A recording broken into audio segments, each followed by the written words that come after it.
Hi, my name is Anne van Berkel and I'm working for GS1 Switzerland. I'd like to present you some insights on UDI and MDR and how to implement UDI with the GS1 system. In this short tutorial, you will see the identify part of UDI. You will see what the UDI-DI is and how you can create this important identification key. Then you will see also some insights of UDI-PI. But before we start, we have a quick look at our disclaimer. Neither GS1 nor its member organizations or their staff have the authority to speak for the regulators or to grant exceptions. GS1 provides recommendations focused on GS1 standards. Neither GS1 nor its member organization and their employees assume no liability for the action taken by their members. To give you another support, we highlight on several slides some questions. These questions will help you on your journey to UDI. Let's move to the chapter identifying the UDI. We will start with identify, or the identification key of the GS1 system to create the UDI. In order to create a uniform basis, we must first learn the basics of the GS1 system. Let's start with the GCP.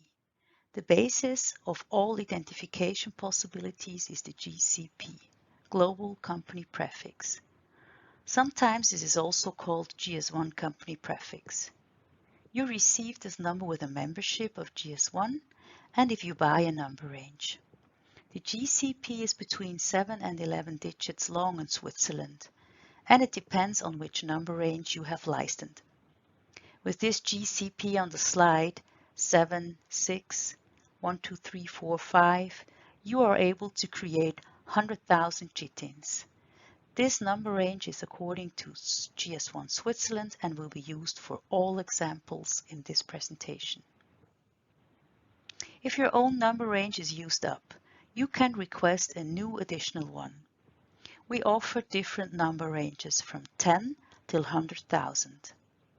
We will see exactly how the GCP is put together, afterwards into the GTIN and also into the basic UDI-DI.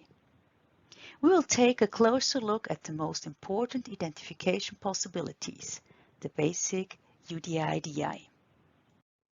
Let's look at the UDI-DI.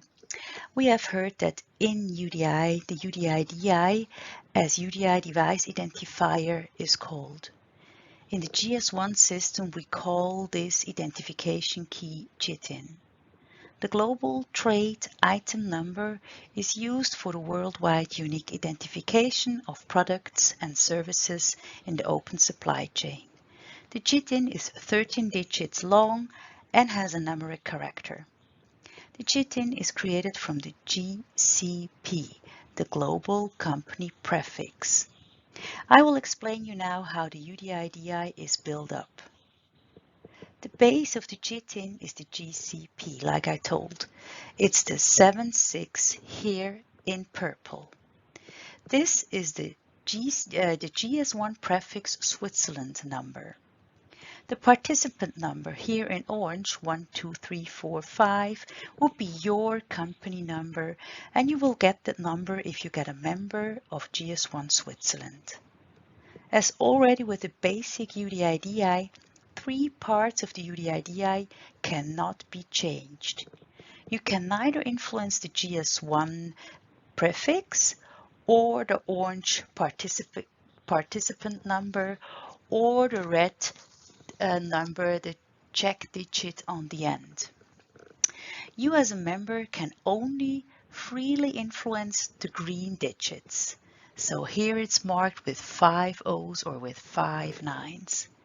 At the end, a check digit ensures that the GTIN created correctly.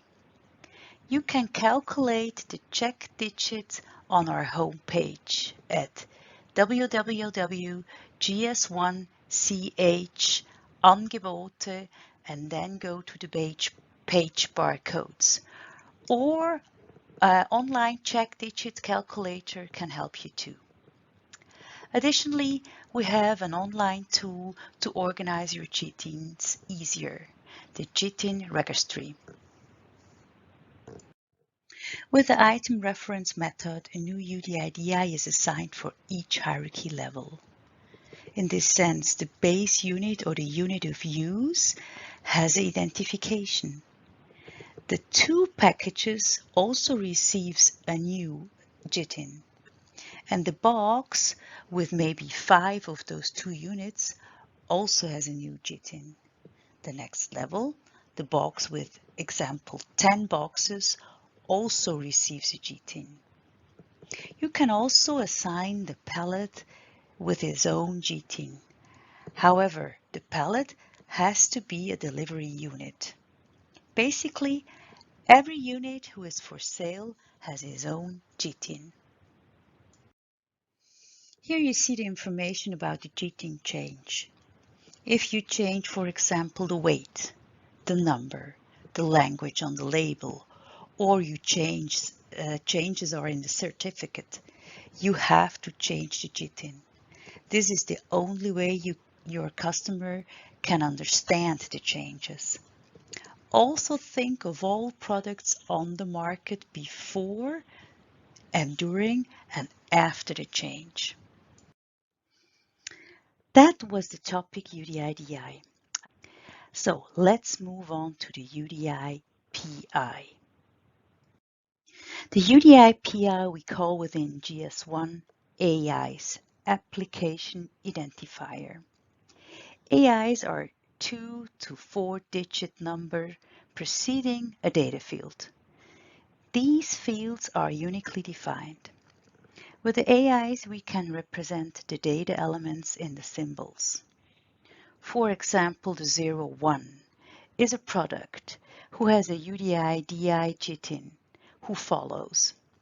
The 17 stands for the expiry date and is always 6 digits. That means the year, the month, and the date. AIs may vary in length, like the serial number or the batch number. They might be even fixed, like the length like GTIN, expiry date, or the manufacturing date. Also, they could be alphanumeric or just numeric. There are 516 AIs. For the healthcare, we focus on 4 or 5 AIs. We have learned that we can encode additional information if we use Application Identifier Standard depending on the symbol. Here you can see the most common symbols used in healthcare. The symbol AON13 barcode, you can only encode the 13-digit GTIN. In the middle symbol, the GS1 128 barcode, you can encode not only the GTIN, but also further information like a batch number or a lot number, or as example, expiry date. Note to encode the GTIN in the GS1 128 barcode, it has to be 14 digits long. You must precede a 0 in front of the 13-digit GTIN. This way, the check digits on the ends are not changed. The GS1 data matrix has the identical additional information as the GS1 120 barcode. You can also see that it has 14 digits. Also, like the GS1 120 barcode, you have to put in front of the 13-digit GTIN a 0. This overview shows you not only the application identifier standards, but it shows also the advantages of those symbols. We will learn more about this in the next session. Let's talk about identification and traceability. To identify a product, you apply a GTIN, but in case of a callback, you don't know which of these products are affected. To identify a batch lot, you need to apply a GTIN and the AI10. To identify a product clearly, you can specify the GTIN and the serial number. Here in this example, a GTIN a AI01 and the AI21. We have talked about PIs. What we know is that we need a UDI-DI. Now we need also one or more UDI-PIs. There are a lot of questions to discuss. One last picture I would like to show you before we finished the identifier part. I'd like to show you this slide as a conclusion what we have heard. The UDI has always one UDI-DI GTIN and might have several UDI-PIs, AIs. A UDI might also have no UDI-PI. It depends on the risk class and the type of devices. This was a short tutorial about UDI-DI and UDI-PI. I hope you enjoyed. There are more tutorials about UDI. Check out on our homepage. Stay tuned and thank you very much.